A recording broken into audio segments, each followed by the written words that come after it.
Bueno, vamos a empezar a trabajar. Ha habido 170 personas que se han inscrito. Hay profesionales de medicina interna, de dermatología, de microbiología, de medicina preventiva, de médicos de cabecera, de epidemiólogos, de enfermeras. Realmente ha sido un poco apoteósico y agobiante el número de inscripciones que ha habido. Sabéis que hay esta noche una especie de cena de pie. Os digo que tenemos sitios para 100 personas. Vamos a estar de pie en la que se llama la Casa del Estanque, y lo veréis al final. Y bueno, y va a haber copas gratis, bueno, gratis no, copas pagadas a partir de las 11:30 de la mañana. Quiere decir que el que quiera irse a cenar sin pasar de la noche, quien quiera irse a cenar y después pasar por allí, pues también bienvenido. Y quien no conozca Sevilla y quiera estar pasando un poco de calor, allí estaremos. Empezamos con la primera mesa y yo pido por favor a los dos moderadores que suban a la primera mesa, que se llama de epidemiología e intervención del VIH. Fijaros que directamente el doctor César Sotomayor y yo le quisimos dar este ímpetu de que fuera algo, de que no fuera algo de epidemiología, de hacer números, sino de intervenir, de qué podemos hacer. Y ahora pues aquí el director del plan ya os lo van a presentar y nos vamos a empezar a trabajar. Muchísimas gracias.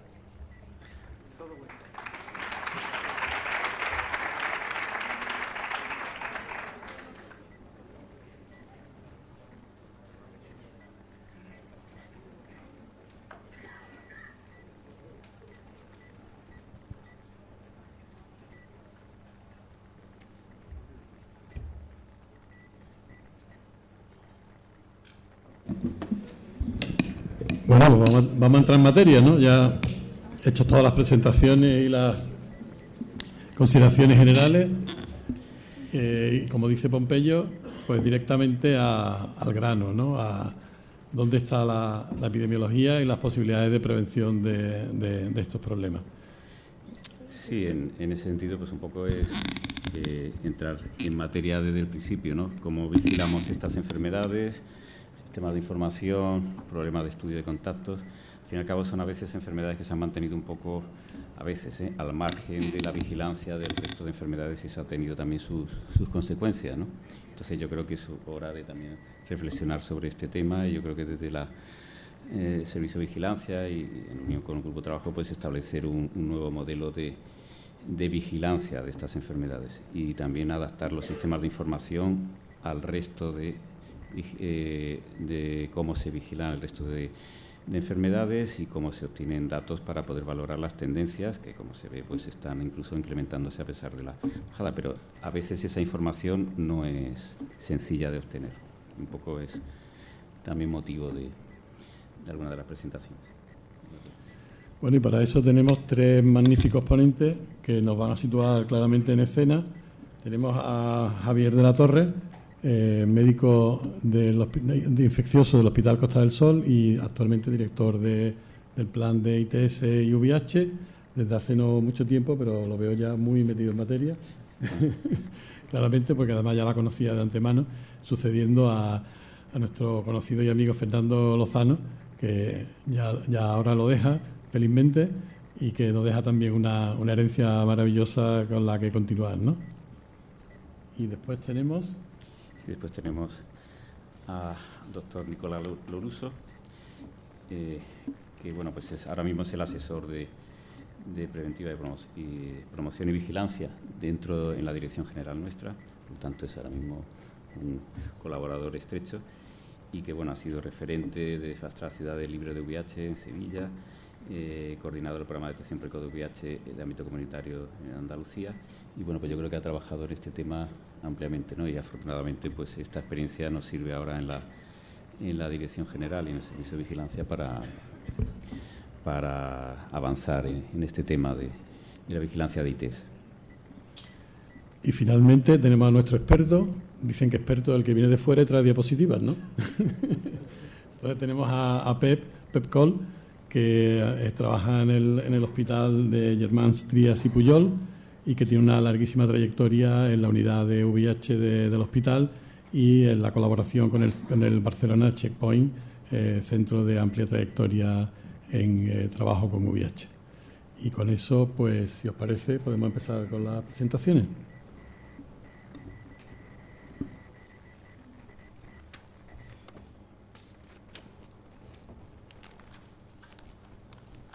Bueno, buenas tardes a todos. Soy Javier de la Torre. Hace casi 30 años ya, yo era un residente de medicina interna, rotaba en el Virgen Macarena y decidí hacer una super rotación en enfermedades infecciosas. En aquel momento en Macarena no había infecciosas y fui a Virgen de Rocío. Allí estuve viendo la planta, en aquel momento finales de los 90, finales de los 80, principios de los 90, la planta de infecciosas era una planta donde todos los enfermos mayoritariamente eran VIH, casi todos se nos morían. Y luego también roté por la consulta y allí conocí a un médico muy peculiar, que era el doctor Viciana. El doctor Viciana fue de las primeras personas que a mí me habló del VIH en consulta y me metió el gusanillo. La verdad es que casi 30 años después aquí sigo y ahora desde el cargo de responsable del Plan Andaluz de VIH y SIDA. Voy a intentar contaros unas cuantas cosas sobre epidemiología del VIH y de las ITS.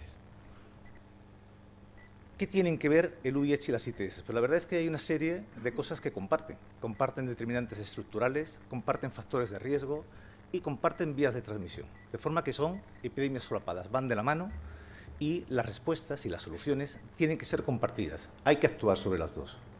¿De qué os voy a hablar? Pues voy a contaros de una manera somera cuál es la situación actual del VIH, cuál es la situación actual de las infecciones de transmisión sexual, cuáles son las causas por las que están pasando las cosas que están pasando con el VIH y con las ITS y a ver desde el plan qué pensamos que podemos hacer para mejorar esta situación. ¿Está el VIH controlado? Fijaros, estos son los últimos datos que nos ha dado ONU-SIDA, son del año 17, y fijaros, hay casi 37 millones de personas con VIH en el mundo, que viven con VIH. Hay 1,8 millones de personas, nuevos diagnósticos en el 2017, y hay casi 1 millón de casos de muertes relacionadas con el SIDA. De forma que a nivel global quedan 17 millones de personas en el mundo que no están diagnosticadas y que, aparte de su problema personal de salud que tiene por no estar diagnosticada, siguen transmitiendo la infección por el VIH. Esto es la evolución. La verdad es que se ha mejorado. A partir del año 2000, ONU-SIDA y la ONU ha hecho un gran esfuerzo, se han empezado a tomar medidas, habiendo más tratamientos, pero fijaros que el puntito rojo que aparece abajo es el objetivo que teníamos para el año 2020 del protocolo 90-90-90 y estamos lejos. Fijaros porque el aspecto que ha tenido mayor impacto en descender el número de nuevos casos de VIH es el tratamiento antirretroviral.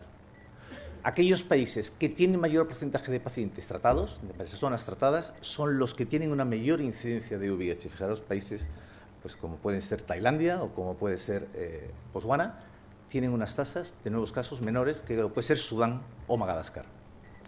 Esta es la cascada actual. Estos son los últimos datos que ha dado ONU-SIDA, son datos de 2017, y ahora mismo tenemos que sabemos que tienen el VIH el 75%, que están vinculados y tratados el 59% y que están suprimidos, datos a nivel mundial, el 47%. Dicho de otra manera, más de la mitad de las personas que viven con VIH no están con carga indetectable y siguen transmitiendo la enfermedad. Revisando un poquito estos datos, fijaros, respecto a 2010, tenemos un 14% más de nuevos casos de personas viviendo con el VIH, pero fijaros, desde 2010 ha disminuido un 18% las nuevas infecciones y han disminuido un 34%, un tercio, las muertes. Y si nos vamos a compararlo con el año 2000, hace ya 19 años, hay un 36% de nuevas infecciones menos y hay un 38% de muertes menos que en el año 2010. Aquí en este gráfico lo veis muy bien, fijaros lo que era en el 2010, nuevos casos de VIH 2,8 millones, en el 2017 1,8 millones y el objetivo de 2020 sería menos de 500.000 para llegar en el 2030 a menos de 200.000. En estas estamos y en esto tenemos que colaborar todos y ahora os voy a ir dando datos de todos los entornos en los que nos movemos. Parece que globalmente la infección VIH, la pandemia, tiende a estabilizarse. Aquí tenéis datos de África, datos de Asia, datos de Europa y de Norteamérica, donde parece que la pandemia se estabiliza con una cierta tendencia al descenso, salvo una zona del mundo ahora mismo que está escapada, está fuera de control, esta va por libre, que es Europa del Este y Asia Central. En esa zona es la gráfica que veis que sube, está disparada. La pandemia de VIH en Asia Central y Europa del Este está disparada. Vámonos ya a Europa, nuestra Europa, la que conocemos, datos del ECDC de 2017. Ahora mismo, en Europa, nuevos casos en 2017, 25.300. ¿Cómo son estos casos? La ratio hombre-mujer es 3 versus 1, de hombres versus mujer, y terrible. Casi el 50%, el 49%, para no mentir, son nuevos diagnósticos. ¿Perdón? Uy, esto se ha salido. Ahí voy. Y luego, otro dato importante es que el 38% son casos entre hombres que tienen sexo con hombre. Fijaros, estos ya son datos de Europa. Y efectivamente, lo que os venía comentando, parece que la pandemia tiende a estabilizarse y a descender lentamente. Descienden los nuevos casos de VIH, descienden los casos de SIDA y descienden las muertes por SIDA. Si lo vemos por vía de transmisión, pues fijaros que descienden en todas y sobre todo descienden en las de hombres que tienen sexo con hombre. Y me pareció interesante, y agradezco a Pompeyo que me facilitara este estudio, esta diapositiva del CROI. Fijaros lo que ha pasado en Inglaterra, porque voy a unir ahora ya las dos pandemias, VIH y ITS, con la PrEP. Esto es un estudio que presentó Dana Ogaz en el último CROI, como os digo, este año. Y fijaros, desde que salen los primeros estudios de PrEP, de la profilaxis preexposición, como fue el PROUD, se comienzan a implementar una serie de estrategias en Inglaterra, se comienzan a hacer más test, se comienza a generalizar el tratamiento y fijaros cómo ya en el año 2014 ya hay como unos 500 usuarios de PrEP, luego a partir del 2016 ya llegan entre 3 y 10.000 y por último se hace un gran estudio que es el PREIMPACT que mete unos 13.000 pacientes. Dices, bueno, han tomado una serie de medidas. ¿Y qué ha pasado en este tiempo? Aunque probablemente Pep luego cuente cosas de estas. Pues fijaros, si en el año 2014 el número de nuevos diagnósticos, estos son en centros de ETS de Inglaterra, todos, había 2.400 casos, en el año 2017, 3 años después, hay la mitad, exactamente 1.247. O sea que parece que esta estrategia disminuye lo que son los nuevos casos. Sin embargo, el correlato, y por eso os traigo este estudio, es fijaros qué ha pasado con las ITS. Tanto la clamidia como el gonococo como la sífilis, en este periodo, se han disparado exponencialmente. Ahora hablaremos de esto. ¿Cómo estamos en España? Me diréis, venga, muy bien, datos del mundo, datos de Europa, ¿cómo estamos en España? Esta es la cascada en España, los últimos datos que han dado en el Ministerio, que son datos de 2016. Estamos en un 86% de diagnóstico, estamos en un 93% de vinculados tratados y en un 90% de personas que llegan con el VIH que están con carga indetectable. Pero lo podemos ver de otra manera. Podemos verlo como que tenemos 20.000 personas sin diagnosticar que tienen el VIH, tenemos 8.300 personas que no están vinculadas, que no están tratadas, y tenemos 11.300 personas que, aun estando diagnosticadas y tratadas, no están suprimidas. Dicho de otra manera, tenemos ahora mismo casi 40.000 personas que están con el VIH, que tienen en riesgo su salud porque no están suprimidas y que además están transmitiendo la enfermedad. Esto es un tema que nos debería hacer reflexionar y por eso yo creo que estamos aquí todos, ¿no? Porque estamos muy preocupados. Esta situación es insostenible en un país como el nuestro ahora mismo. No quiero dejar de hablar, y este es un foro que me permite comentaros que tenemos un cuarto 90, que no es tan conocido, que lo que intenta decir es 90% de calidad de vida, el 90% de los pacientes tengan calidad de vida. Los grandes expertos están debatiendo cómo medimos la calidad de vida, realmente es difícil, pero en el Ministerio, en el Plan Nacional, se les ha ocurrido que como mínimo en la próxima encuesta de prevalencia hospitalaria lo que vamos a hacer es una pregunta, que es cómo se siente, cuál es la autopercepción que tienen las personas que viven con VIH sobre su salud. Y esto nos dará una idea, porque el tema de la calidad de vida cada vez es más importante y tenemos que ir avanzando también en esta línea. No basta solo con conseguir la indetectabilidad, sino que estas personas tengan la mejor calidad de vida disponible. Vámonos ya a España. Esto es ahora mismo cómo ha ido la pandemia desde el año 2009 al 2017 y fijaros cómo efectivamente parece que está estabilizada, incluso con una tendencia descendente, aquí lo veis, y esto sucede tanto en hombres como en mujeres, más en hombres que tienen sexo con hombre, y sucede también por todas las vías de transmisión, tanto en HSH como en heterosexuales. Parece que la pandemia está con una pendiente descendente. ¿Cómo estamos en Andalucía? Pues fijaros, en Andalucía tuvimos en el año 2017 574 nuevos casos de pacientes con VIH, de los cuales el 54% son HSH, como pasa en España, más que en Europa, como veis al lado. Y de esos casos, la ratio hombre-mujer, al ser mayoritariamente HSH, es 5,3, más que en Europa. Y en el diagnóstico tardío estamos un poquito mejor que en España y que en Europa. Estamos en un 35%, mientras que en España y en Europa están similares en el 47%. Esta diapositiva es cortesía de Fernando Lozano y se lo quiero agradecer al tiempo que aprovecho para agradecerle su labor a lo largo de estos años en el puesto que yo que he empezado a ocupar ahora y que lo ha hecho fantásticamente bien. Esta es la cascada que también me ha facilitado esta diapositiva Fernando, del VIH Andalucía. De 100 pacientes tenemos ahora mismo diagnosticados el 82%. De ese 82% tenemos tratados en el 97%, lo cual da un 80%, y de esos tratados tenemos un 91% con carga viral indetectable, lo cual hace un 73,2% de pacientes que están con carga viral indetectable. La metadonoside es el 73%, o sea que ahora mismo en Andalucía podemos decir que cumplimos con la estrategia 90-90-90 de la ONU. La pandemia no es uniforme en Andalucía. Traigo esta diapositiva para comentaros cómo en la mayoría de las provincias la vía mayoritaria de los nuevos casos son los HSH, pero Almería es distinto. Almería sí tiene mucha tasa heterosexual y es fundamentalmente por los inmigrantes. Allí la pandemia tiene algunas particularidades distintas. Hemos situado cómo está la pandemia del VIH ahora mismo. Ahora vamos a hablar de unos cuantos aspectos de cómo están las ITS, que para mí ha sido un auténtico descubrimiento desde que he cogido el plan, cómo están cambiando, cómo ha cambiado el perfil de las ITS. Esto es no sé si se verá bien, una muy reciente publicación de la OMS. Estos son datos de 2016.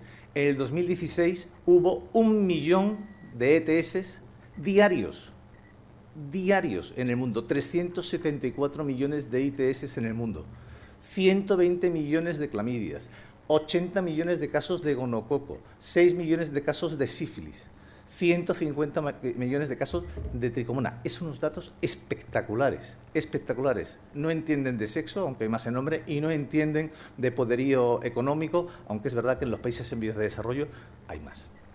Datos de Estados Unidos, es para echarse las manos. 1,5 millones de nuevos casos de clamidia, que es un 4,7% respecto al año anterior.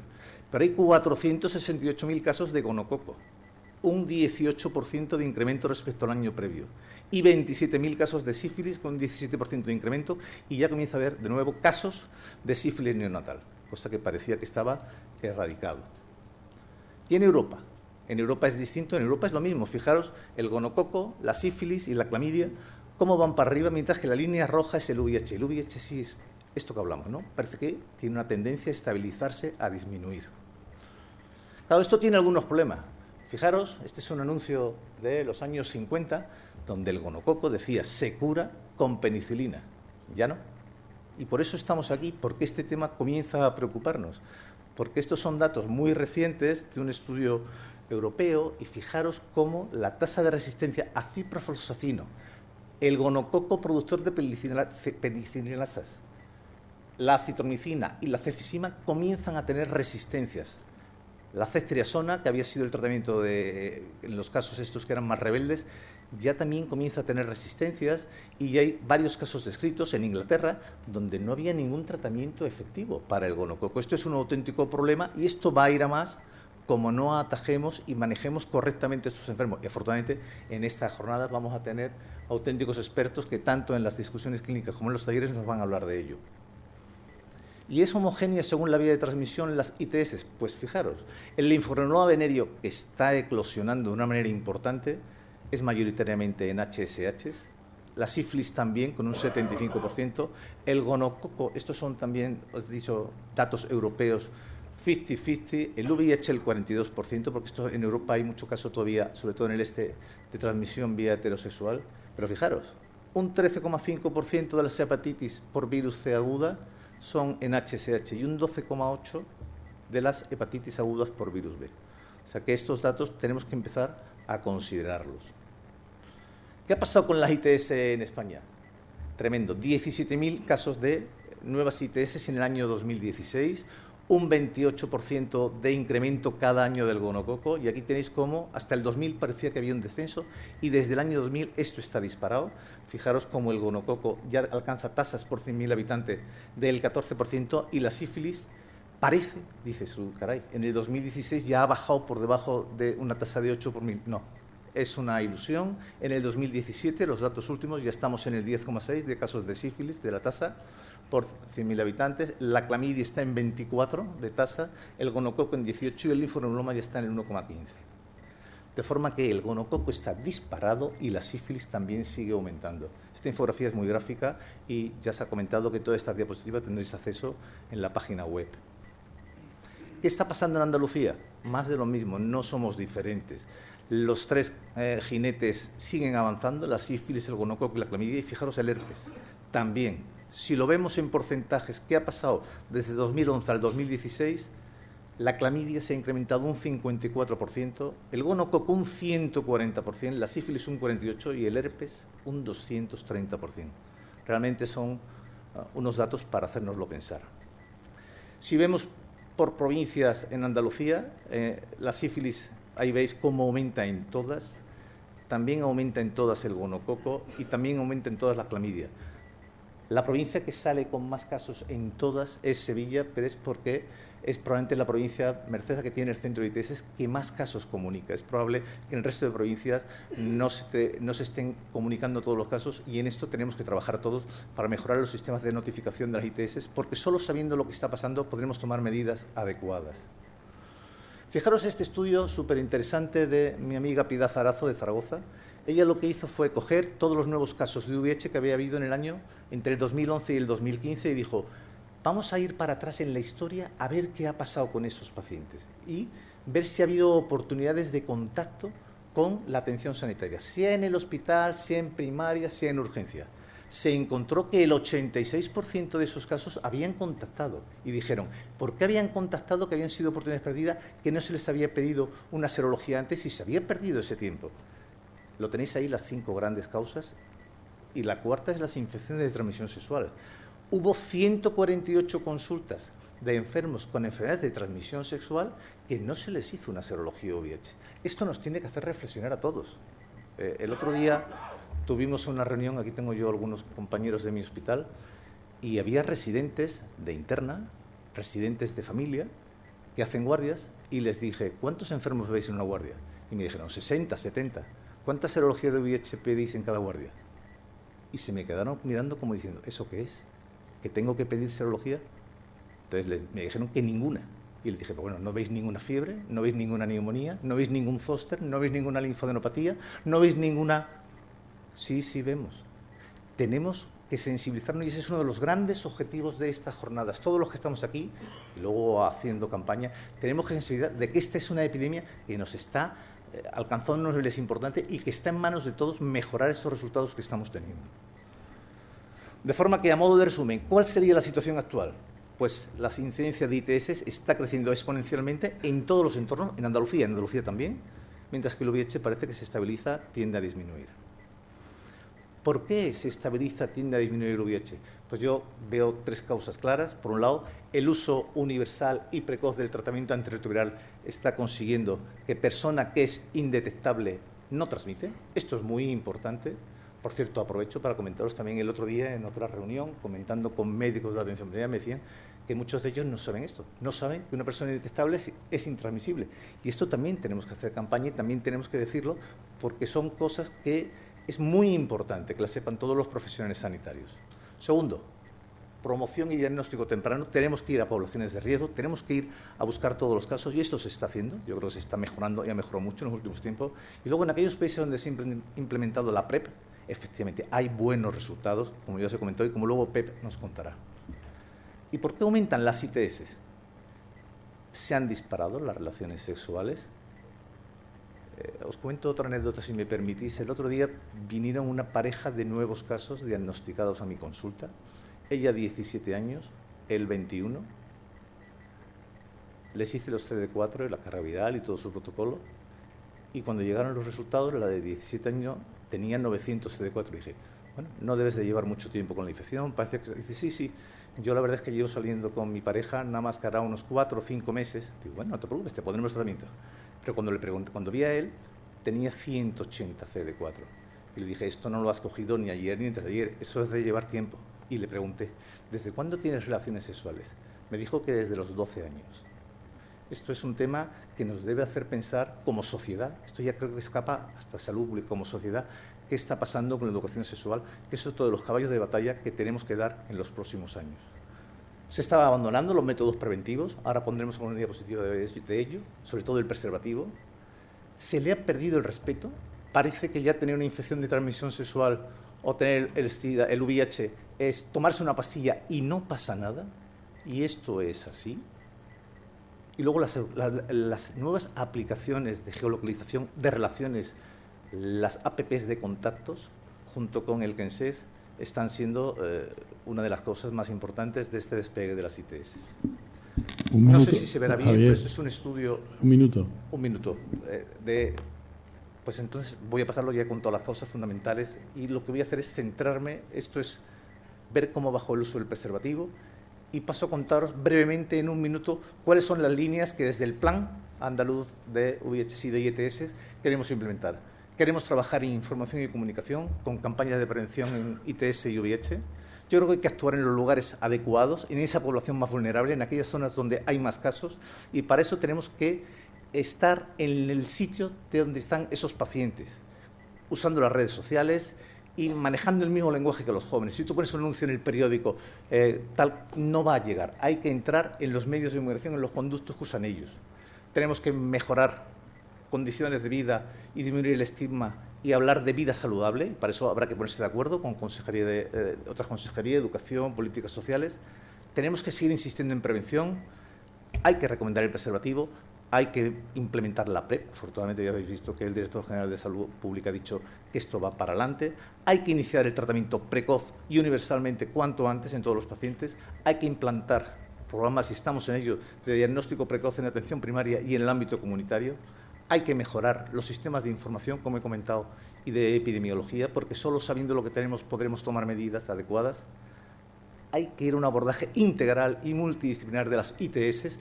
Habrá que hacer historias de hábitos sexuales y habrá que hacer estudios de contacto, como nos contará ahora el doctor Laruso. Y, por último, hay que favorecer la cooperación intercentros y trabajar en equipo, conjuntamente, hospital, primaria, porque si no, no podremos con todo esto. Muchas gracias a todos.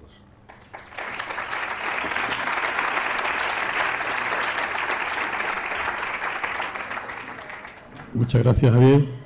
Pasamos a la siguiente ponencia. Nicolás Loruso.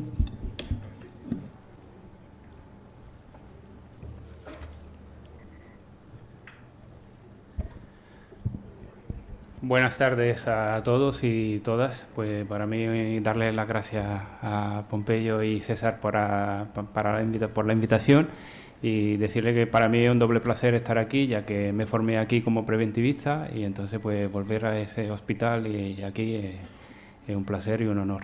Y os voy a contar yo cómo romper la transmisión y sobre todo centrándonos en la importancia que tiene la búsqueda de contacto. Y claramente hemos visto que la epidemia de las ITS y del VIH no es una epidemia que afecta solo a nuestro entorno, sino que es una epidemia que representa un problema de salud y de salud pública a nivel mundial. Y es por eso que nosotros tenemos un marco estratégico de actuación que nos viene propuesto por diferentes organizaciones, incluso por la Organización Mundial de la Salud. Como podéis ver, tenemos un plan específico de adaptación, la OMS tiene un plan específico de adaptación 2016-2021 sobre el VIH, además sobre la ITS, así como sobre la hepatitis y la tuberculosis, que también hoy en día representan problemas importantes de salud pública. Pero también tenemos un paraguas nacional con el Plan Estratégico de Prevención y Control del VIH y ITS, que se le ha dado continuidad con la prórroga hasta 2020 y la continuidad estratégica que tenemos gracias al plan Alpacida, que también se viene implementando desde el año 2010. Ese marco estratégico, realmente, ¿cuáles son los puntos clave que abordan? Y casi todos lo hacen de una forma bastante conjunta. Pasar de un enfoque clínico individual hacia un enfoque de salud pública, orientar estratégicamente los sistemas hacia intervenciones de impacto, así como poner énfasis bien en la equidad, en la participación de la comunidad y de los grupos vulnerables, que son realmente los protagonistas de la epidemia. Las dimensiones para la intervención un poco las hemos visto. Hemos hablado de la línea estratégica del plan, sobre todo abordar de forma simultánea e integrada la ITS y el VIH, intentar fortalecer los vínculos dentro de los sistemas de salud, entre atención primaria y hospitalaria, incluso con el entorno comunitario, reducir la vulnerabilidad y también las conductas y los comportamientos de riesgo relacionados con el chemsex, con el utilizo de la droga y del alcohol, potenciar el uso de la nueva tecnología y también orientar los sistemas de la vigilancia del VIH y de la ITS hacia los nuevos desafíos, como por ejemplo la introducción de la PrEP o la farmacoresistencia a los fármacos antirretrovirales del VIH o incluso al gonococo. Y un poco, digamos, cuando hablamos de las dimensiones para la intervención, uno de los aspectos claves es realmente lograr identificar cuál es la red de riesgo en la que se están dando los casos. Porque realmente una vez que nosotros tengamos identificada esta red de riesgo es cuando podemos lograr aplicar estrategias y hacer que estas estrategias preventivas sean también eficaces. Y entonces, pues, ¿qué forma tenemos nosotros para identificar esta red de riesgo?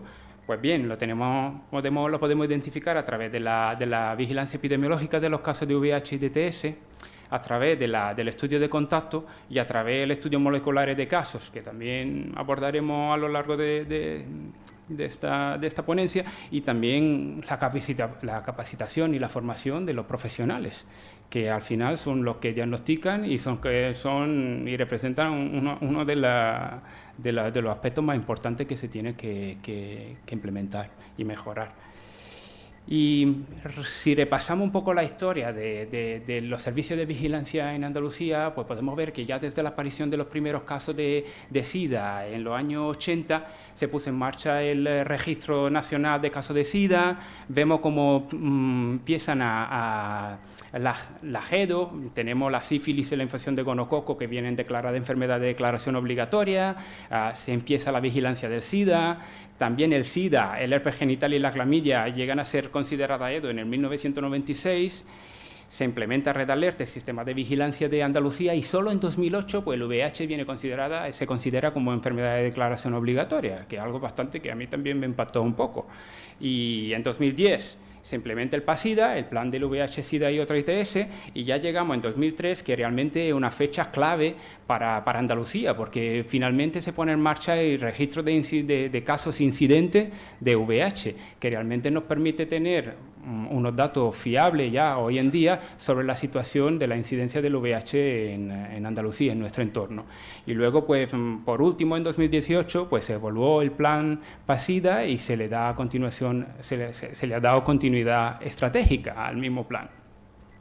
Entonces, bien, hemos dicho que realmente cuando nosotros ya tenemos una base consolidada de sistemas de información, es verdad que tenemos que mejorar el diagnóstico y tenemos que mejorar también la notificación de las ITS y del VIH, pero sí que es verdad que en Andalucía podemos presumir de tener un sistema de información que nos puede dar la base para hacer las cosas bien y para mejorar. ¿Y cómo se puede mejorar? Se puede mejorar, por ejemplo, a través de la implementación del estudio de contacto. Bueno, ¿cuál es el objetivo del estudio de contacto? Fundamentalmente identificar a aquellas personas que son parejas sexuales o que hayan compartido, por ejemplo, jeringuilla con personas que se inyectan drogas y que se hayan podido infectar. Y entonces, realmente localizar las parejas sexuales o los contactos realmente nos permite mejorar el abordaje clínico de estas personas, porque nos permite un diagnóstico precoz y a su vez nos permite hacer educación sanitaria intentando abordar los comportamientos y las conductas de riesgo de estas personas. Recordamos lo que hemos hablado antes de identificar la red de riesgo. Y bien, ¿cuáles son las características del estudio de contacto? Se trata, por supuesto, de un proceso voluntario en el que el profesional tiene que estar capacitado para preguntar sobre hábitos sobre las parejas sexuales y sobre los hábitos y comportamiento de la persona y sobre las parejas incluso que se pueden haber inyectado droga. Se tienen que informar sobre los riesgos de la exposición al VIH a ITS y se tiene que ofrecer, por supuesto, y se tiene que garantizar un servicio pues confidencial, seguro, en el que el usuario pues se sienta cómodo en hablar de estos temas.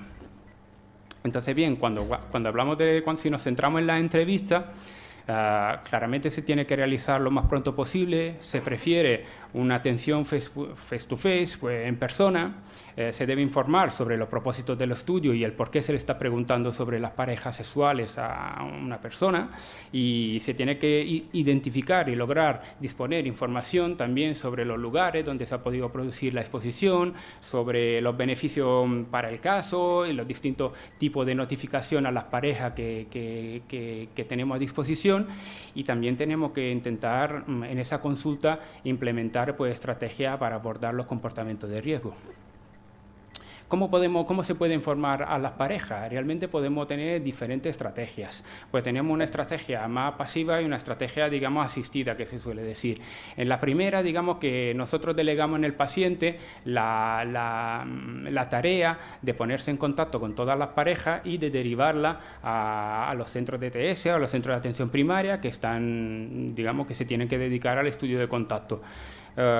Otra forma que tenemos a disposición es que realmente sea bien el profesional que se haga cargo de localizar a estas personas, o que, y también es la forma que comúnmente se está utilizando, de delegarla en el paciente, pero si el paciente no tiene capacidad para intentar localizar todas las personas, entra en escena otra vez el personal sanitario, los profesionales sanitarios que ya intentan localizar a la pareja sexual para vincularla a la atención sanitaria. Y pasando en el siguiente escalón, que sería lo del tratamiento, realmente hay dos maneras de poder proporcionar el tratamiento. Una, que se le entregue al mismo paciente y que sea al mismo caso y que sea él que se proponga de distribuirlo a las parejas sexuales, pero realmente nos chirría un poquito. De hecho, se suele hacer algunas veces en Estados Unidos. En Reino Unido no se suele hacer y sobre todo no se recomienda en el caso del VIH, por supuesto. Lo que hoy en día más bien está más aceptado y más recomendable es intentar que las parejas sexuales de alguna forma se remitan a los centros y se les pueda atender desde el ámbito sanitario. Como podemos ver, incluso con el tema de la notificación, realmente se prefiere la notificación asistida, aunque generalmente se suele proponer que sea el caso índice que también participe en la notificación. ¿Cuáles son las necesidades que tenemos a disposición? ¿Cuáles son las necesidades del estudio de contacto? Fundamentalmente, pues necesita que haya una coordinación interniveles entre atención primaria, entre atención hospitalaria y entre los centros de ETS, superar las limitaciones y las barreras prácticas e incluso de la connotación ética y emocionales. Hay necesidad de revelar el diagnóstico y la identidad del caso índice en los contactos. Se tiene que pactar con el caso índice la modalidad de notificación a las parejas y garantizar, por supuesto, en todo momento la confidencialidad. Y sobre todo, pues necesitamos de legislación y de protocolo sistematizado para la actuación.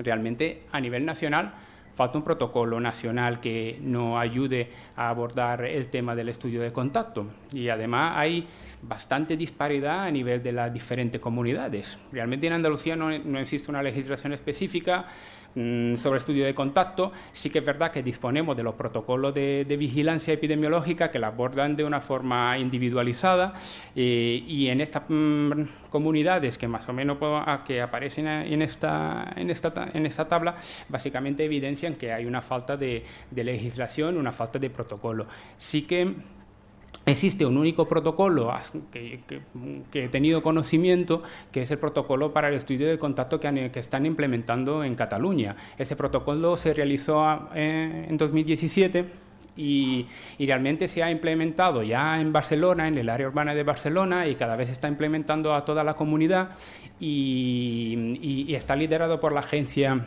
de Salud Pública de Cataluña, y entre los elementos destacables pues son un poco lo que hemos venido contando. Se le dice, realmente se delega al paciente la posibilidad de informar a su pareja, se le entregan una tarjeta para distribuir a sus parejas sexuales para que a su vez estas parejas sexuales puedan tener una acceso preferente y sin cita a los centros para que se puedan atender.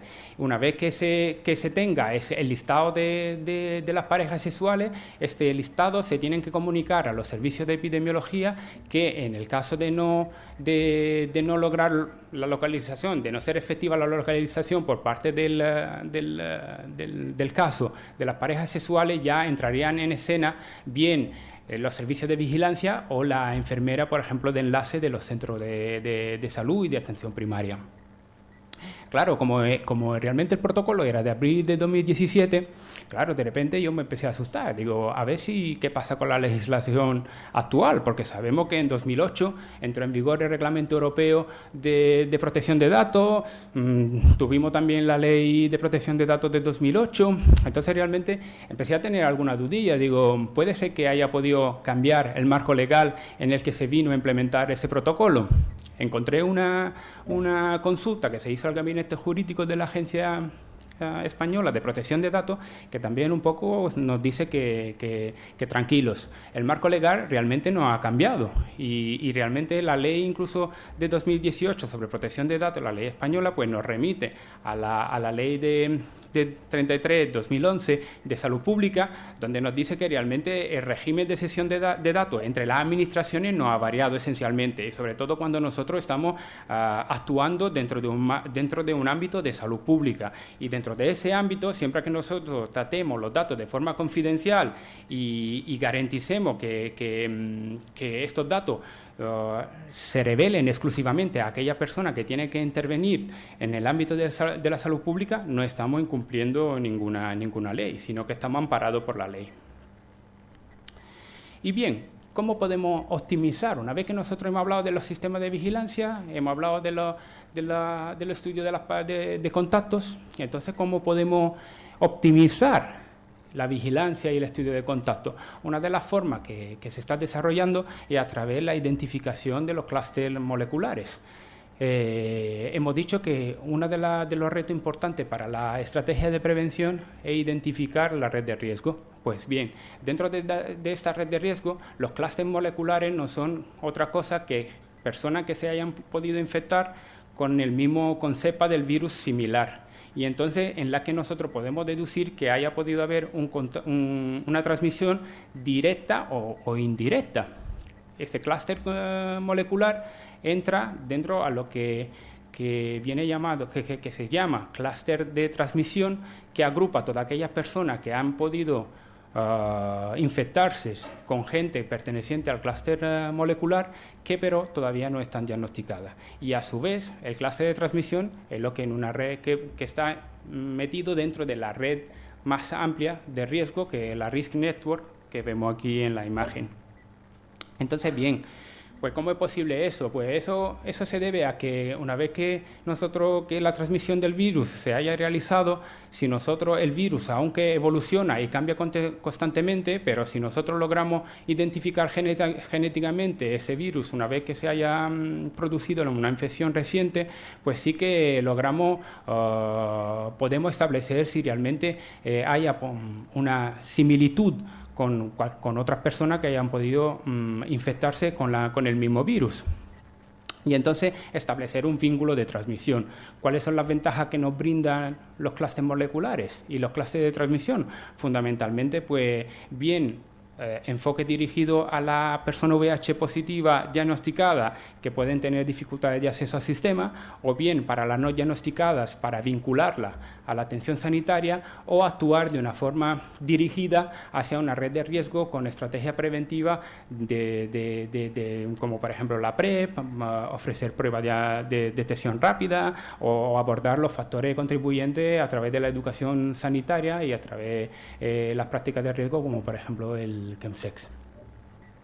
Claramente, las estrategias pueden ser eficaces gracias a la integración de todos estos datos, bien de los datos espaciales, de los datos de vigilancia epidemiológica, de los clústeres, y solo así podemos optimizar la estrategia preventiva. Realmente la detección de los clústeres es una realidad que es bastante difusa en Estados Unidos. Gracias a Pompeyo me facilitó también una diapositiva de la detección de clúster, del estudio de clúster que se está llevando a cabo, por ejemplo, en Francia, donde se evidencia como realmente hay unos shift epidemiológicos hacia su grupo de no B del VIH, que se asocian también a una carga viral significativamente mayor en las personas estudiadas. Y además, tenemos incluso experiencia de estudios de clúster en la unidad de biología y variabilidad del VIH del Centro Nacional de Microbiología, que desde 1999 ya ha analizado más de 2.000 virus del VIH. Además tiene en marcha un estudio sobre vigilancia epidemiológica molecular del VIH-1 en España, en la que participan 14 centros clínicos de 4 comunidades autónomas: Galicia, País Vasco, Madrid. Pues por aquí no veo ninguna de Andalucía, así que allí está lanzado el reto. Y entre los estudios que han desarrollado esa unidad, pues por ejemplo, han logrado identificar como más del 50% de los clústeres de transmisión, más del 55% de las personas infectadas pertenecen a clústeres de transmisión. Y el mecanismo de transmisión fundamentalmente es HCH. Y además también en España se está detectando unos shifts hacia los subgrupos no B, que representan casi un 30%.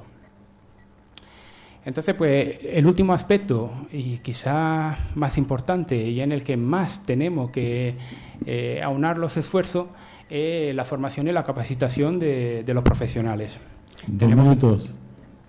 Tenemos que sensibilizar sobre el problema de salud pública que supone la ITS y el VIH, sensibilizar sobre el derecho a la igualdad de trato y a la no discriminación en el medio sanitario, que también podemos perpetrar incluso sin darnos cuenta. El correcto abordaje, por supuesto, de las infecciones del VIH-ITS y sus comorbilidades, recoger la información de una forma adecuada en la historia clínica y proporcionar y aprovechar para la educación sanitaria. Un hito que he querido resaltar también en esa ponencia fue la declaración de un brote de sífilis con 4 afectados en atención primaria.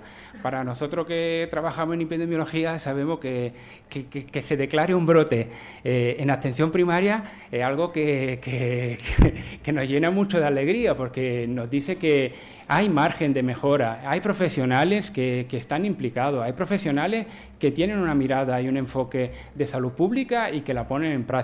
Y en ese brote que se declaró, realmente aparece un poco todas las dificultades y las barreras que tenemos que superar. Un caso primario que pasó desapercibido en 2016, un caso que se trató como monoretritis, siendo sífilis. La dificultad ligada a la información sobre las parejas sexuales, hablamos de un pueblo pequeño, donde todo el mundo se conoce, con relaciones HCH, pero que además con relaciones con mujeres, y el miedo relacionado con la confidencialidad de los datos. Pues allí están los profesionales, allí estamos nosotros, y allí estaba la gran labor del profesional de atención primaria en lograr liderar todo el abordaje de una forma integrada y eficiente en ese caso. Y bueno, y por último y no menos importante, hemos hablado de potenciar, de utilizar y de aprovechar la nueva tecnología. Quizá desde el ámbito institucional todavía no estamos explotando este ámbito de la forma correcta, pero sí que tenemos a disposición aplicaciones ya que se están implementando, por ejemplo, en Reino Unido, para la notificación anónima de los contactos de las parejas sexuales, así como una aplicación que casualmente me encontré en la web para pedir el consentimiento explícito a una relación consentida a través de una aplicación. Ya no explicaba muy bien cuál era el momento ideal para solicitarla, pero me llamó bastante era bastante llamativa, y además ponía énfasis incluso en las prácticas sexuales, pero además en garantizar a las parejas el hecho de no tener ninguna ITS. Entonces, pues sin más, pues daros las gracias a vosotros y daros las gracias a los compañeros que me han ayudado para realizar esa charla.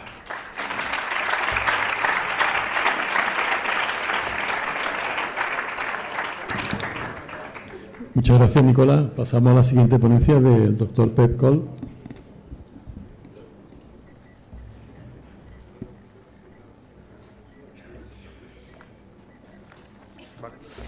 Sí, buenas tardes a todos. En primer lugar, doy las gracias a doctor Viciana y Sotomayor por haberme invitado a compartir con vosotros esta jornada, que pienso que van a ser muy interesantes y muy productivas. Y lo único que siento es que no me puedo quedar mañana a los talleres de mañana, porque cuando me llamaron para invitarme yo ya tenía las vacaciones, mañana empiezo un periodo de vacaciones, ya tenía billetes comprados, así que tengo que salir mañana por la mañana. Pero espero que hoy pues eso, estaré hasta el final con todos vosotros. Voy a hablar de la PrEP en España, si ha venido y se queda, y lo podría hacer sin diapositivas, aunque he traído diapositivas, por supuesto, pero podría decir, pues sí, ha venido y se queda, y eso lo puedo decir sin diapositivas.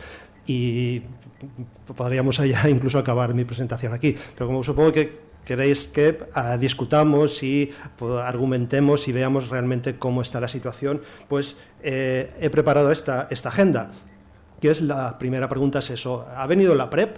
Y de forma práctica, ¿cómo se puede acceder a la PrEP en España en estos momentos? Una persona que quiere hacer PrEP, ¿cómo lo puede hacer? Después, la pregunta siguiente es, bueno, ¿y se queda o por qué debería quedarse? Y una pregunta que nos hacemos todos, si se va a aprobar realmente la PrEP en nuestro Sistema Nacional de Salud. Y si se aprueba, ¿cómo se va a implementar esta PrEP? ¿Qué posibles modelos tenemos? No sé si me dará tiempo a entrar en detalle en los posibles modelos, pero pienso que puede quedar para la discusión en cualquier caso. Entonces, bueno, pasando a la primera pregunta. ¿Ha venido la PrEP? ¿Cómo se puede acceder? Bueno, en estos momentos en España se puede acceder o bien a través de un estudio de implementación, o bien a través de un ensayo clínico, que después explicaré un poquito más en detalle, o lo que nosotros llamamos la PrEP informal, que son aquellas personas que compran la PrEP online, porque no se puede comprar de otra forma, compran el genérico de la trubada, y algunas realizan un seguimiento sanitario por profesionales de salud, pero otras sabemos que lo hacen por cuenta de riesgo, compran y sin ningún tipo de control, ni de analítica, ni nada de nada, ¿no? Veremos después qué magnitud puede tener. Como estudios de implementación hay dos. Uno que está sponsorizado, es una forma de hablar porque no ha puesto ni un euro el Ministerio de Sanidad español, pero sí que hizo llegar a un acuerdo con Gilead para que Gilead suministrara la trubada, y la población prevista para este estudio eran de 400 personas, hombres que tienen sexo con hombres y mujeres transexuales, con una duración prevista de 12 meses.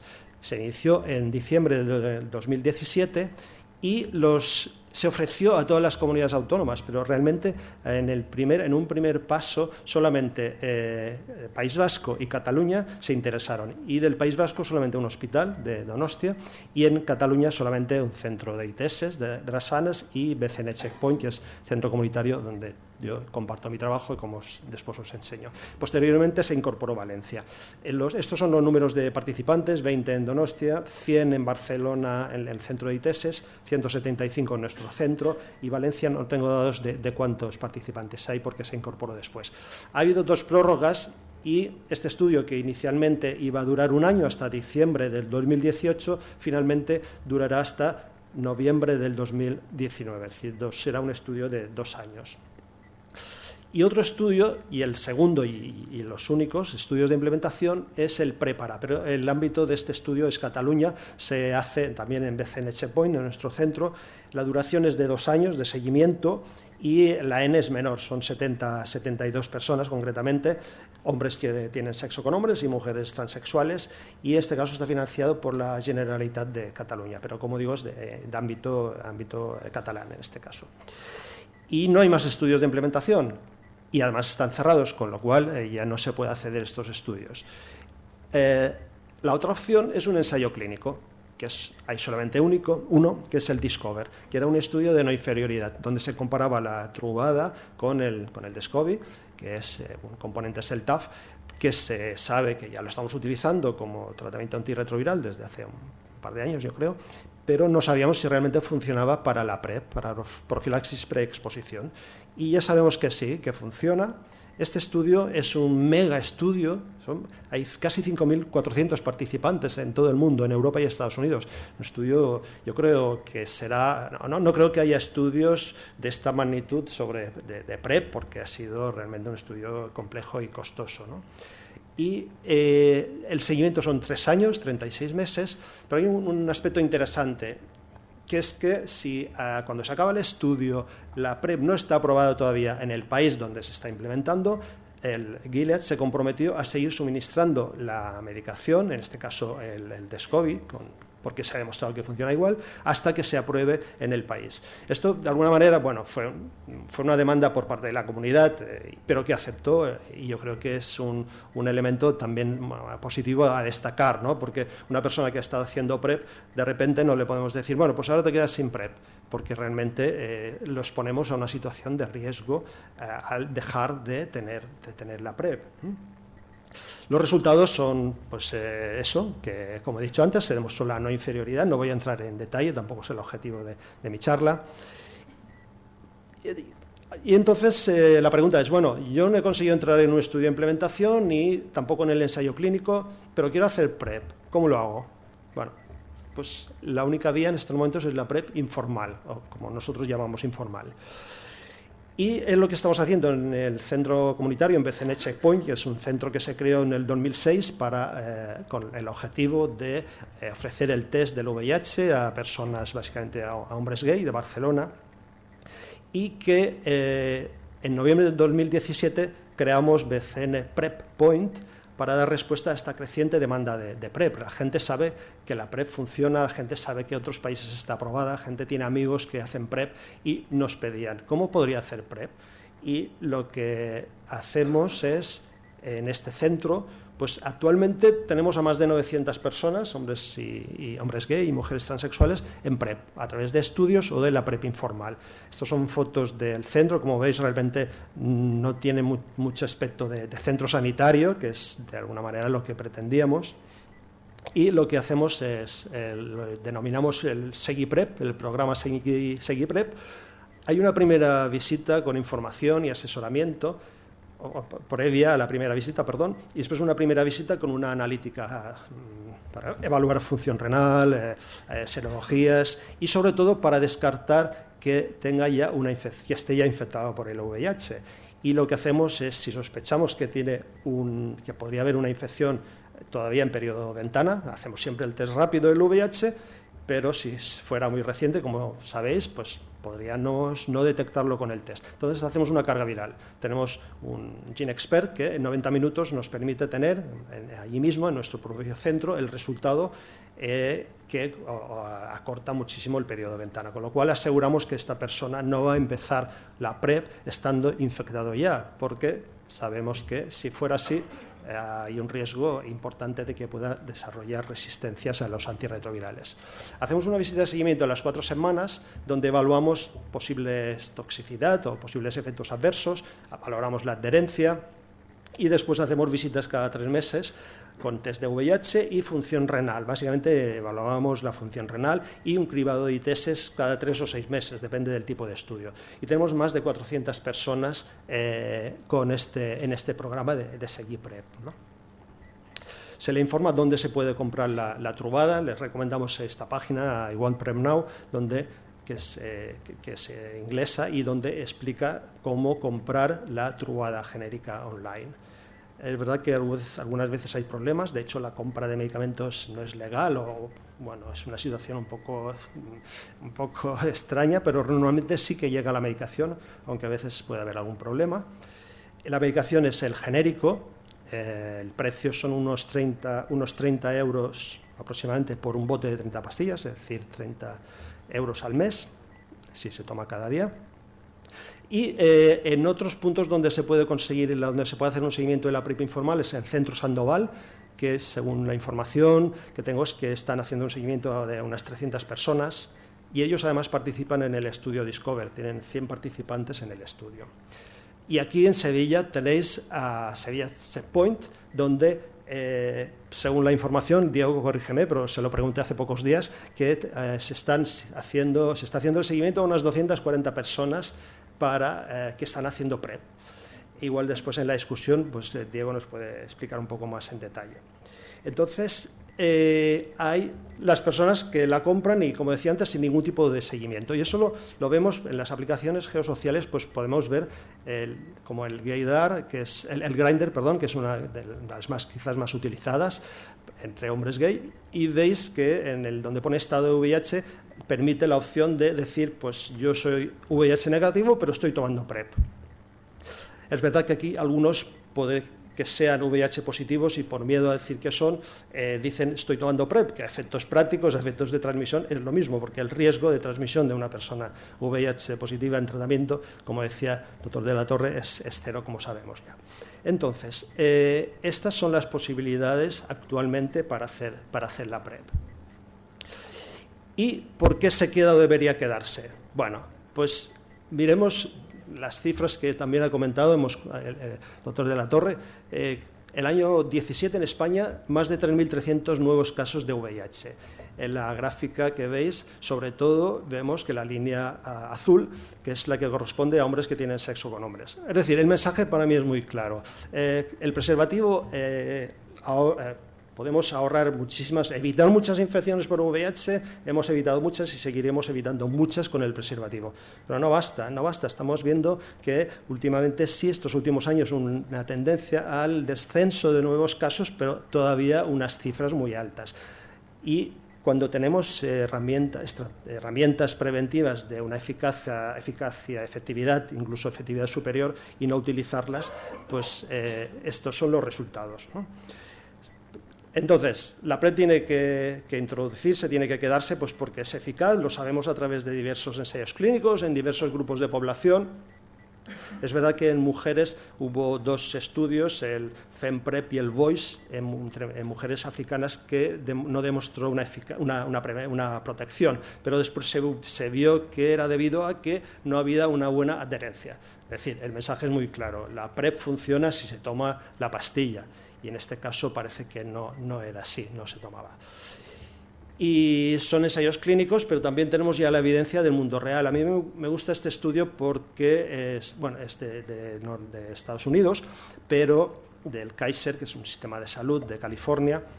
Ellos tienen a casi 5.000 personas, en mayoría hombres gay, haciendo PrEP. Y han ido haciendo el seguimiento durante este periodo, entre el 2012 y 2017, en 5 años. 5.000 hombres gay durante 5 años tomando PrEP. Esperaríamos, si no tuvieran PrEP, estimamos una incidencia de 2 casos por 100 personas año. Eso significa unas 100 infecciones por año, significa unas 500 infecciones en este periodo de 5 años. ¿Sabéis cuántas infecciones ha habido entre este grupo de hombres del Kaiser? 0, ninguna infección. Y además sabemos que tiene un impacto poblacional, y es un estudio también muy reciente, os pongo estudios más recientes, en Australia, en la región del New South Wales, donde se puso en marcha un programa de PrEP, se implementó la PrEP, y al cabo de un año miraron cuál era la incidencia, y vieron que hubo una disminución de la incidencia de la población de un 25% de nuevos casos de VIH. Esto es espectacular, sobre todo mirando nuestra epidemiología, ¿no? Y además, que es que ya en la mayoría de guías y recomendaciones internacionales, como la del CDC de Estados Unidos, recordar que fue el primer país donde se aprobó, la FDA lo aprobó ya el 2012, nos llevan ya 7 años de ventaja. La propia OMS recomienda también que hay que ofrecer la PrEP a aquellas personas que están en riesgo de adquirir el VIH. Las guías europeas, las guías españolas, es un grupo de GESIDA, yo colaboré también, estoy en este grupo con el que elaboramos las recomendaciones, donde claramente se exponía que había que recomendar la PrEP. El Ministerio posteriormente creó un grupo de trabajo y salió un documento de consenso con una recomendación, pues yo diría que más ambigua, pero esto hay que decir que era el equipo anterior, ministerial, y que realmente no había una voluntad política ni un interés en implementar la PrEP. Y además es que es coste efectiva. Hay estudios, hay diversos. Me centro en este porque a mí me gusta, me parece que es un buen estudio realizado en Gran Bretaña por Cambiano, Valentina, donde la conclusión es esta, ¿no? Que la PrEP para hombres gay con criterios en Reino Unido es coste efectiva y además ahorraría costes a largo plazo. Y esto no es difícil de entender, no hace falta hacer un estudio tan complejo como este para darse cuenta de que ahorraríamos dinero. El sistema de salud ahorraría dinero, porque no es lo mismo tratar a una persona con VIH durante, hoy por hoy, toda la vida, con antirretrovirales entre 400, 600 euros al mes, que dar antirretrovirales a una persona durante un periodo de su vida. Además, desde que tenemos el genérico, el coste se ha reducido a, como decía antes, unos 30 euros o incluso menos, porque algunos hospitales los pueden conseguir por menos. 30 euros al mes en el caso de que tomen la pastilla diaria, porque, como sabéis, hay otra pauta que es la PrEP a demanda, que consiste en tomar 2 pastillas entre 2 y 12 horas, y 24 horas antes de tener relaciones sexuales, pues una a las 24 horas y otra a las 48 horas. Se ha visto que es eficaz en hombres que tienen sexo con hombres, solamente hay este estudio, y esto sería para personas con una frecuencia menor de relaciones sexuales. Sé que para muchos de vosotros resultará extraño y sorprendente, pero hay personas que no tienen sexo cada día, con lo cual esta pauta pues sería adecuada. Pero bromas aparte, está claro que una reducción del coste del fármaco hace todavía más coste efectiva la PrEP. Y además hay una creciente demanda por esta población, que es donde se está concentrando la epidemia del VIH, que son hombres que tienen sexo con hombres y que además que quieren protegerse. Yo quiero pediros que ya dejemos de hablar de sexo desprotegido como sinónimo de sexo sin preservativo, porque tener sexo con una persona VIH positiva en tratamiento indetectable no es sexo desprotegido. Tener sexo, si tú estás haciendo sin preservativo y tú estás haciendo la PrEP, no es sexo desprotegido. Estamos hablando del VIH, no estoy hablando de otras ITS, que es otro tema que después supongo que en la discusión va a salir. Pero dejemos de utilizar este concepto, que para mí es erróneo, de sexo desprotegido. Y esta población, además, lo que yo creo que tenemos que tener una visión, somos profesionales de la salud y tenemos que tener un concepto de salud más amplio, no el restrictivo de que salud es simplemente la ausencia de enfermedad, sino que la salud es más, y de hecho, según la OMS, la definición es que no es solamente la ausencia de enfermedad. A mí me gusta mucho este editorial que se ha publicado hace muy poco en el New England Journal of Medicine, una de las revistas más prestigiosas, donde esta Julia Marcus dice: de acuerdo a la Organización Mundial de la Salud, la salud sexual es algo más que la ausencia de enfermedad, sino que es un acercamiento más holístico de bienestar físico, emocional y en relación a la sexualidad. Y permitiendo a personas que puedan tener sexo sin preservativo hace que puedan dejar de tener miedo de tener sexo sin preservativo, sin miedo a infectarse por el VIH, realmente puede facilitar el bienestar sexual de mucha gente. En este sentido, estos son algunos testimonios de participantes de estudios de PrEP de nuestro centro. Y, sí. 2 minutos. Vale. Y la mayoría lo que dicen es que desde que están haciendo la PrEP realmente tienen una tranquilidad y no tienen que estar pensando siempre con la espada de Damocles encima del VIH, siempre pensando en el VIH, ¿no? Entonces, la pregunta siguiente, si se va a aprobar la PrEP en nuestro Sistema Nacional de Salud, sí, está en marcha, lo ha comentado el director general, ha pasado ya por la Comisión de Salud Pública, pero es verdad que con dificultades y todavía queda, porque tiene que pasar por diferentes comisiones, tiene que establecerse informe de posicionamiento terapéutico, tiene que pasar finalmente por el Consejo Interterritorial, antes por la Dirección General de Cartera de Servicios. En resumen, esta es una diapositiva que se presentó en el Congreso de SEISIDA, Luis Mi García, un compañero nuestro, donde explicaba todos los pasos y, como veis, bueno, son pasos y que no es tan rápido como pensábamos, pero que sí, yo estoy convencido que se va a aprobar porque hay una voluntad política clara por parte del actual Ministerio y equipo del Plan Nacional del SIDA, encabezada por Julia del Amo, ¿no? Entonces, bueno, ¿cómo se implementará? Como decía, no creo que no va a darme tiempo, sé que no va a darme tiempo a hablarlo en esta presentación, pero quería que lo tuvierais en las diapositivas y después lo podemos hablar. Básicamente, yo pienso que el objetivo realmente es una profilaxis preexposición integrada en el Sistema Nacional de Salud, aunque algunas comunidades podrían decidir que no, entonces sería como cartera de servicios complementaria. Pero está claro que si lo integramos en el Sistema Nacional de Salud, va a asegurar la equidad, la accesibilidad, unos criterios unos estándares de calidad y de homogeneidad, un mayor impacto poblacional, sin duda, pero requiere primero voluntad política, que hasta hace poco no existía, y además hay que informar a los potenciales usuarios, porque no todas las personas que podrían beneficiarse de la PrEP lo conocen, a la población general, también para dar mensajes claros y para evitar reacciones por parte de la población de, ¿por qué tengo que pagar yo a estas personas para que tengan sexo sin preservativo? Esto dicho de una forma fina. Y también hay que formar y sensibilizar al profesional sanitario, porque todavía hay mucho profesional que o no conoce o que incluso, y lo sabemos porque nos lo cuentan nuestros clientes cuando vienen, que les están cuestionando por qué toman PrEP o incluso les están, como asustando, ¿no? Pero tú sabes lo que haces, estás tomando antirretrovirales, tú sabes que estos tienen toxicidad, etcétera, etcétera, ¿no? Y después hay que definir el modelo de implementación, ¿no? Efectivamente, qué es lo que se está haciendo en este momento, como comentaba el director general, ¿no? Es decir, dónde se va a administrar, quién, cómo, habrá copago, todo esto no está definido todavía y sobre todo necesita financiación. Yo paro aquí porque las demás diapositivas son ventajas y desventajas de diferentes modelos. Básicamente el modelo es hospitalario o extrahospitalario. Hospitalario en unidades de VIH o extrahospitalario, centros de salud, centros de atención primaria, clínicas de ITS o centros comunitarios.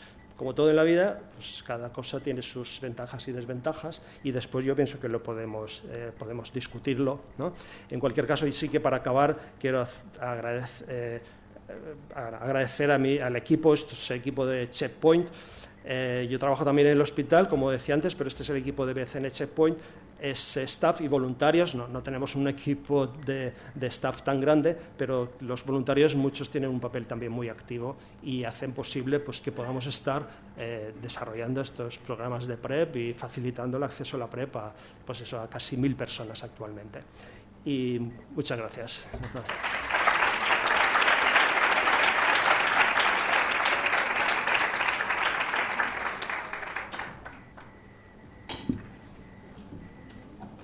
Muchas gracias por ajustaros al tiempo y haber tenido que pasar diapositivas del final tan rápido que muchas de ellas espero que salgan ahora en el debate, ¿no? Así nos da tiempo de tener un debate más amplio y abierto. Así que a partir de ahora tomamos preguntas. A ver, aquí tenemos... Sí. ¿Habían pedido allí la palabra, Diego?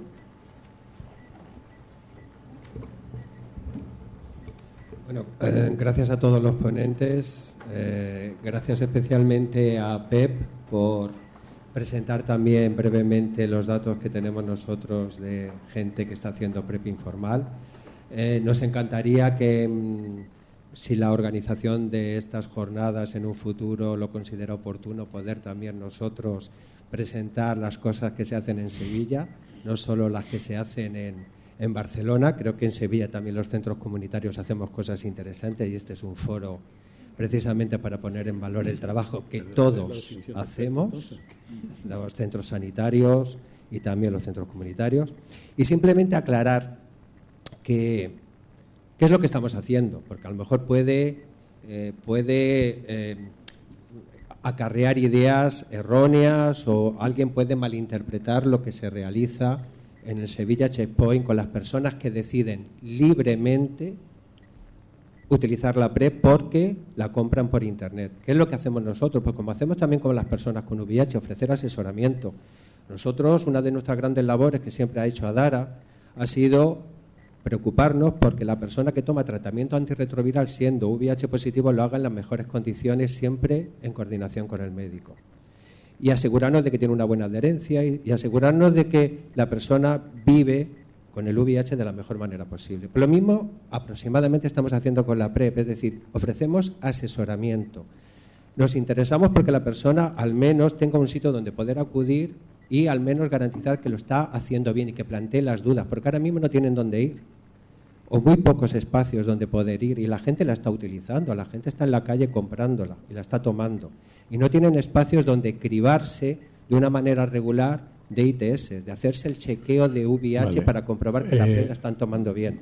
Entonces, aclarar, no somos médicos ni lo queremos ser, somos un centro comunitario que lo que ofrecemos es se trata de hacer preguntas, Diego. Sí, yo quería agradecerlo y explicaros, porque como sé que a lo mejor es extraño que nosotros estemos haciendo esto, quería simplemente aclarar lo que estamos haciendo, que no queremos invadir ninguna competencia de nadie, sabemos claramente quiénes somos y lo que hacemos, pero que entendáis qué labor hacemos y que queremos hacerla en colaboración siempre con el estamento sanitario, es nuestra labor, siempre vamos a trabajar en colaboración con vosotros. Aquí te había pedido la palabra. Bueno, adelante, Pompeyo. Vale, yo quería hacer una pregunta primero a Javier, pero ya que Diego ha hablado y ha dicho en relación con esto, por supuesto, Diego, en la mesa se ha presentado como intervenciones. Por eso yo quería traer a Pet, porque realmente creo que en España es la persona que más experiencia tiene y era dentro de un plano fundamentalmente profesional, y yo sé que tú te puedes considerar profesional. Yo sé que Adara es absolutamente necesaria, no solamente en el diagnóstico y prevención, sino también en la PrEP, y que sepas que, bueno, que no sois los únicos. Nosotros también queremos PrEP y lo hemos puesto en todos los documentos. Entonces, quiero incidir realmente que aquí estábamos hablando de cómo vamos a intervenir. No el motivo, no decir quién está a favor y en contra, no es lo que se trata del tema, sino cómo se está haciendo. Entonces, mi primera pregunta, que era para Javier precisamente, era él, ¿qué ha pensado? O sea, ¿cuáles son de esos 4 posibles que ha puesto el Ministerio encima de la mesa, que desgraciadamente no ha tenido tiempo para que Pet los vaya contando, pero que tú los conoces perfectamente, como Fernando Lozano lo ha tenido que trabajar? Si nos podías tú acercarnos cuáles los que desde el punto de vista de sanidad pública, evidentemente integrado con centros comunitarios, ¿cuál te parece el más razonable en el entorno de Andalucía, en las diferentes Andalucías que hay? Porque es que tenemos ciudades, tenemos playas y tenemos zonas muy deshabitadas. ¿Cómo se podría implantar acá? ¿Cuál sería de esos 4 modelos el más característico para áreas? La verdad es que lo ha comentado el director general. El supuesto que hemos propuesto desde Andalucía en la reunión que va a haber luego a nivel nacional es el supuesto número 4. Es un supuesto que lo que contempla es que la PrEP se dé en centros sanitarios, que sea una PrEP gratuita y que vaya indisolublemente asociada con un cribado de ETS y con un control. No se limite a que tú puedas ir a un centro. Con otros supuestos, por ejemplo, contemplan que la PrEP se la pueda uno pagar, ir a una farmacia y sacarla.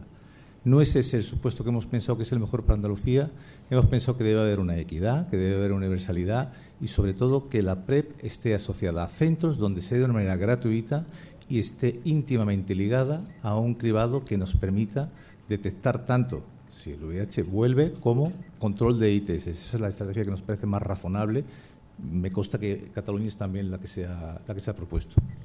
Sí, quisiera añadir que para esta estrategia, que yo también creo que es la más adecuada, pero requiere, es decir, y entonces recordemos que la trubada es de diagnóstico y uso hospitalario, es decir, que para que se pueda administrar, distribuir fuera del hospital, o bien tiene que ser, habría 2 modalidades. Una es a través de depósitos de medicamentos, que esto ya existe en clínicas de ITS, donde tienen antibióticos para administrar, o que haya un cambio de clasificación del medicamento a través de la Agencia Española del Medicamento, que deje de ser medicamento de uso y de diagnóstico hospitalario, al menos para la PrEP. Sí. Y eso lo contempla, el supuesto número 4 contempla este cambio, de forma que podría ser una cosa parecida a la metadona, que puede salir fuera de los hospitales y se puede dar en determinados centros, como se viene haciendo, ¿no? O como son productos de hemodiálisis, que puede haber centros de hemodiálisis. Este sería el cambio que supone el apartado número 4. Muy bien. Bueno, en primer lugar, felicitar a los organizadores de la jornada magnífica y a los ponentes, ¿no? A mí lo que me preocupa de todas las jornadas es que haya mucha diferencia entre la teoría, el marco teórico y la realidad. Porque aquí no interesa soñar, sino interesa que yo mañana, ¿qué hago con la PrEP en Cádiz? Porque los otros son... O se me tiene que decir, mira, esto es un sueño que queremos lograr dentro de unos años. Vale, esto yo me tranquilizo, ¿no? 3 preguntas. A Javier, dentro de toda la importancia que tienen las organizaciones sociales, tal cual, resulta que hace unos años, en la política de recortes que decide el Gobierno, se carga el Plan Nacional de SIDA, se cargan las subvenciones a las... o sea, toda esta teoría se desmonta económicamente. No tengo que ponerme a favor, sino la asfixio económicamente. ¿Cómo está la situación en el plan nacional y en el plan andaluz? Porque, claro, todo proyecto sin financiación es un fraude. Me está enseñando un caramelo y no me lo puedo tomar, ¿no? La pregunta a Nicolás es lo mismo, la parte teórica. Dice, en tu marco teórico, ¿quién tiene que hacer los estudios de contacto? ¿Quién tiene que hacerlo mañana? Porque no me dirás que el médico de familia, porque el médico de familia, su preocupación es resistir físicamente la llegada del viernes. O sea, no es estudio de contacto, es a ver si sobrevivo mentalmente a este viernes, ¿no? Entonces no puedes darle más trabajo, eso es imposible. Y a Pep, yo yo no tengo pruebas morales, no soy sospechoso de... Pero la PrEP me preocupa algunos aspectos, sobre todo el descontrol sanitario. Y te hago varias preguntas muy concretas. ¿Tú, cuando vas al checkpoint, vas como voluntario o como médico del hospital? Segundo, en tu consejo terapéutico de PrEP, ¿te da exactamente igual tomarla diaria o tomarla solo 24 horas antes? Porque la contundencia, la evidencia es distinta en mi opinión, contradíceme si no es así, la evidencia es que hay que tomarlo todos los días para que sea eficaz, ¿no? Y tercero, en el checkpoint, me lo ha contestado el compañero, o sea, claro, si la mayoría lo compra en Internet, a mí eso no me parece una organización, a mí eso me parece un caos. ¿No tiene usted más turno de preguntas? Sí. Espérate que tenemos que recopilar. Si quieres, comienzo yo respondiéndole. Vamos a ver. Evidentemente, el PASIDA, el Plan Nacional para el SIDA, que yo he cogido VIH y ITS, que yo he cogido ahora, es un plan donde nuestro papel es un papel técnico.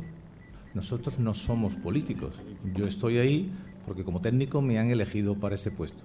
Sí es verdad que he de decir que desde que hemos empezado a hablar de PrEP, con el director general y con otras instancias de la consejería, se nos ha pedido cuál es el número potencial de pacientes, de personas que podrían usar la PrEP, cuál es el precio o el presupuesto estimado, y parece que están dispuestos. Entonces yo lo que hago es elaborar, junto con el equipo de personas que trabajamos, los informes lo más correctamente posible que podamos e intentar aportarle argumentos para que ellos digan, este dinero, además, como ha dicho muy bien Pep, es coste efectivo.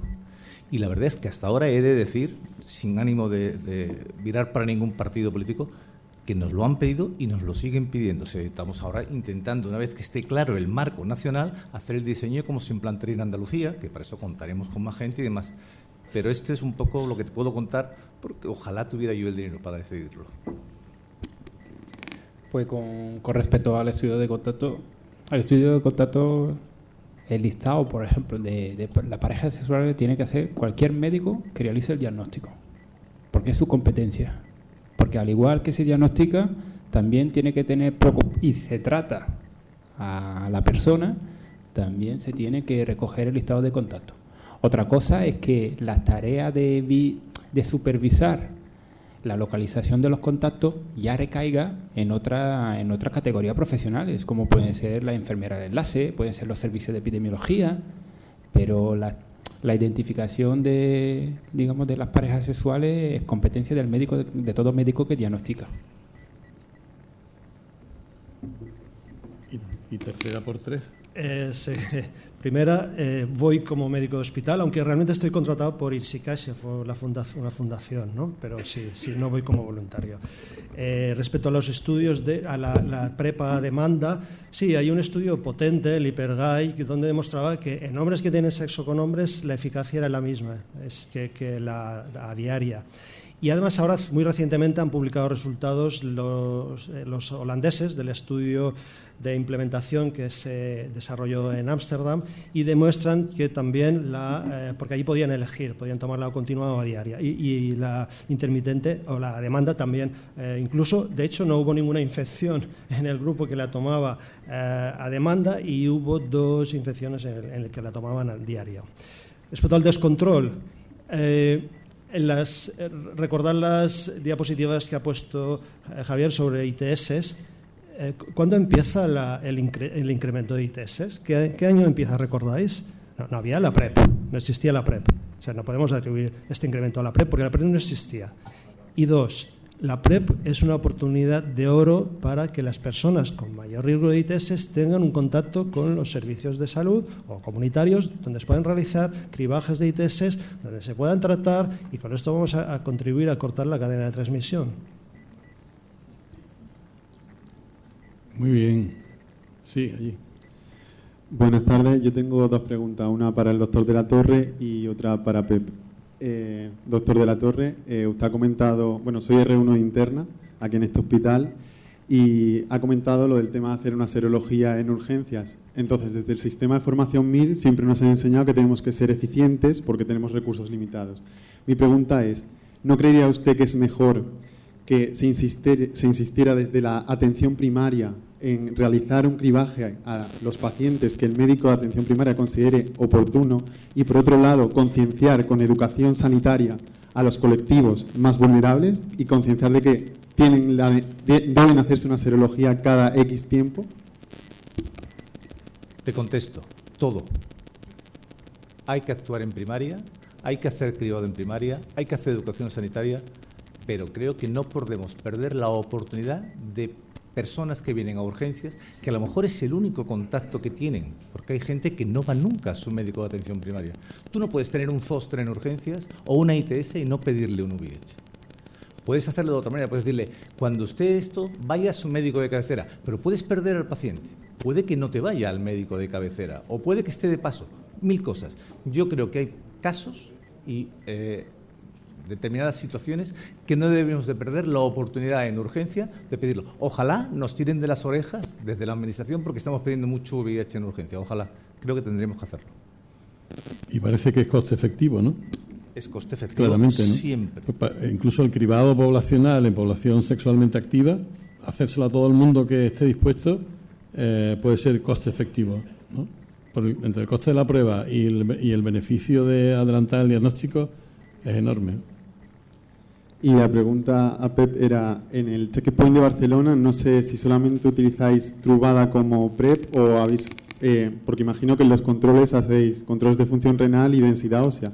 Mi pregunta es, ¿habéis probado a utilizar el TAD en vez del TDF? Y si lo habéis utilizado, ¿habéis visto diferencias en densidad ósea o función renal a la hora de hacerle controles a los pacientes?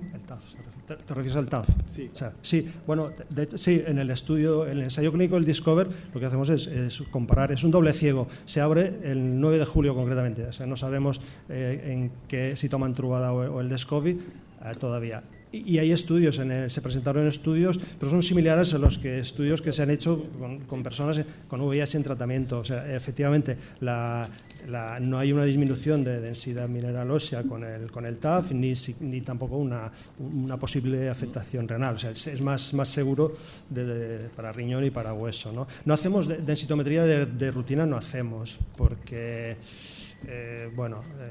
sería complicado, difícil, pero sí que evaluamos el riesgo que podría tener esta persona de osteoporosis o de fracturas, y valorar gente mayor o con antecedentes de fracturas patológicas, y en estos casos recomendar que sí que se la hagan, ¿no? Pero sistemáticamente a todos, ¿no? Yo voy a hacer uso de la moderación. Sí.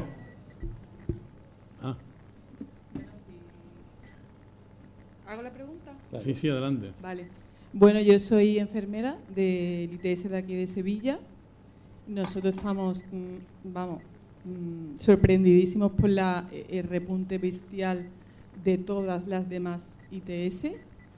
Y, por supuesto, a mí también me preguntan mucho por el tema de la PrEP.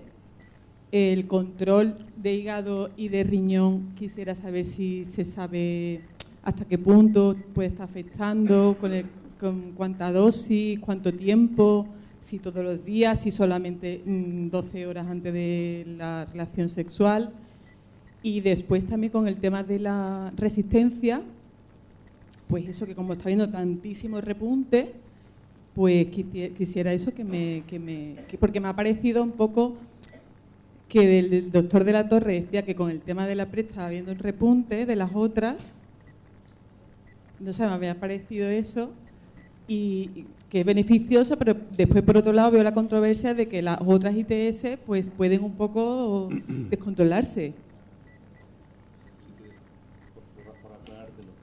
Yo no creo que con la PrEP haya habido un repunte de las ITS. Lo que hay con la PrEP, o desde que está la PrEP, yo creo que las ITS ya estaban subiendo, y de hecho en España, sin haber uso generalizado de PrEP y en zonas donde no hay PrEP, siguen subiendo las ITS.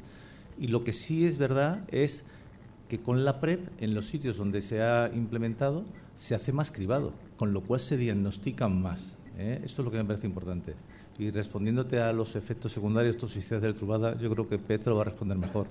Pero no hay en los estudios una mayor tasa de daño hepático, no hay mayor afectación renal, son excepcionales los casos, y en general es una medicación bien tolerada, y lo que sí requiere es sus controles, inicialmente al mes, luego a los 3 meses, y lo que sí es muy importante es el cribado de ITS cada 3 meses, ¿no? Entonces, no toda elevación de transaminasas puede tener que ver con la medicación, puede que haya cogido una hepatitis, puede que haya cogido una sífilis, que es otra causa de elevación de transaminasas, pero sí estoy contigo de acuerdo que las ITS están disparadas. Sí, y respecto a las resistencias, que es una preocupación también nuestra, realmente hay muy pocos casos descritos de que se hayan desarrollado resistencias, y en los casos en que ha habido se piensa que es porque se empezó la PrEP cuando ya esta persona estaba infectada por el VIH, y aquí sí que realmente se desarrollaron resistencias con facilidad, ¿no? Y hay algún caso, o pocos, hay 6 casos descritos de transmisión, de infección, de seroconversión estando en PrEP, y algunos por virus multiresistentes, pero realmente 4 y 2 que no están muy claros.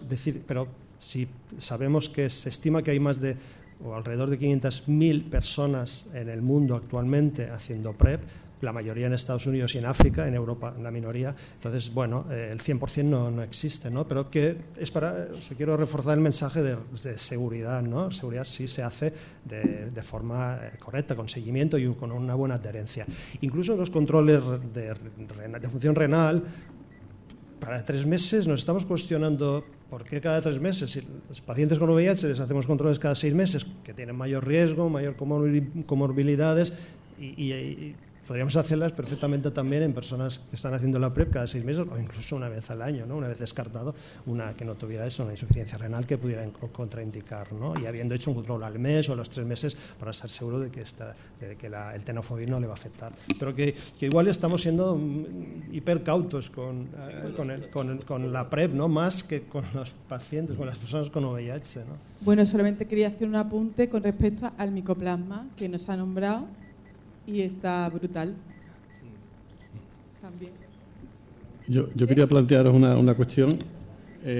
Como salubrista, me parece que la pregunta sería, ¿no estamos perdiendo la perspectiva poblacional al centrarnos tanto en un fármaco?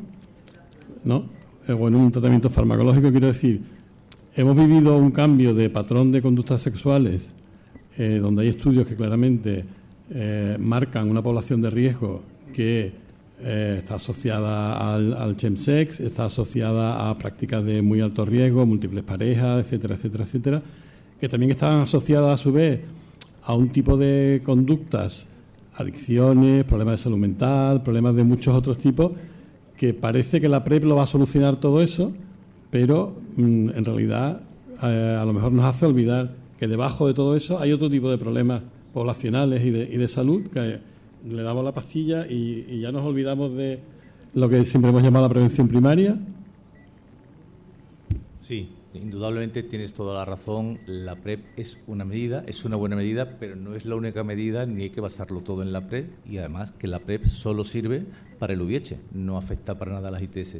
Estoy totalmente de acuerdo contigo. Hay que seguir insistiendo en las medidas habituales que hemos venido comentando, hay que seguir insistiendo en el uso del preservativo, que es la forma de controlar además las ITS, hay que seguir haciendo campañas de educación. Yo creo que hace ya tiempo que no hay campañas y que no se está trabajando en campañas. Creo que hay que insistir en la educación sexual y hay que volver a concienciar a la gente. Yo cuento de nuevo otra anécdota. El otro día, preparando otra charla, le pregunté a varias enfermeras de mi hospital y médicos jóvenes que tienen hijos qué hacen con la educación sexual. Muchos de ellos me decían que no le habían hablado prácticamente nunca, y algunos, aunque le habían hablado, es cosa normal en la juventud de 14, 15 años, el VIH ya no existe, eso ya ha desaparecido. O sea que tenemos un enorme desconocimiento en nuestra juventud de todo lo que es los temas de relación sexual. Hay que hablar de educación sexual, yo creo que esto se ha perdido, hay un cierto tabú y esto debería ser algo muy importante. Esto no tiene que ver con cuestiones políticas ni morales, esto tiene que ver con que la juventud actualmente comienza a ver pornografía a los 8 años. Esto ha salido una noticia últimamente en todos los periódicos, y el problema es que al ver pornografía tienen una imagen del sexo absolutamente distorsionada y creen que luego lo que han visto hoy es lo que va a pasar. Desgraciadamente, además, la pornografía actual no sale un preservativo nunca. Parece que las relaciones son estupendas con miles de personas al mismo tiempo, en unas posturas rarísimas, y nunca hay un preservativo. Y esto hace que esta gente, cuando luego llega a tener relaciones sexuales de verdad, pues se encuentre con que dice, yo quiero hacer lo que vi en la película. Esto nos lleva a una serie de problemas, ¿no? Entonces, yo creo que todo eso hay que volver a retomarlo. Quiero decir algo más del preservativo. He dicho antes que el preservativo es una herramienta que es obviamente indispensable, pero tampoco pensemos que el preservativo protege el 100% contra las ITS. Hay un estudio reciente por unos autores de Nueva Zelanda que es curioso, ¿no? Porque hacen una estimación y un modelaje. Dicen que en una tercera parte de los casos de gonorrea la transmisión sería por el beso, incluso de beso romántico, pues podría transmitir el gonococo, ¿no? Porque además se ha visto que había gonococos en saliva, ¿no? Sí, y no hablemos ya del sexo oral.